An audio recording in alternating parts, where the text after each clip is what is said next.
মানে সোহাগ আমার উপরে রাগ করে চলে গেছে?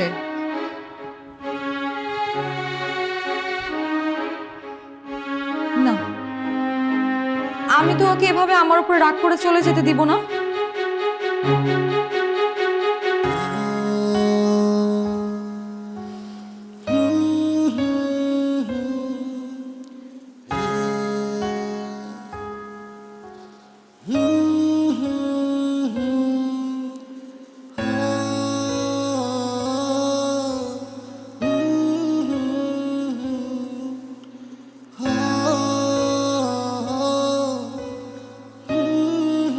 সোহাগ,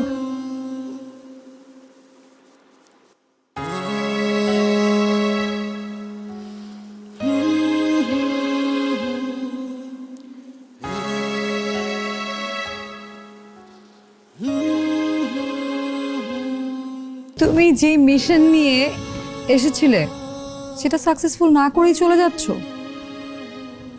আমি তো তোমাকে এই মিশন সাকসেসফুল না করা পর্যন্ত কোথাও যেতে দিব না। স্নেহা, বিয়েটা কোনো ঠুনকো বিষয় না। দুটো মানুষের মধ্যে বোঝাপড়া, দুটো মানুষের প্রতি আত্মবিশ্বাস, দুজন মানুষের প্রতি রেসপেক্ট, সব কিছু মিলে না ভালোবাসা।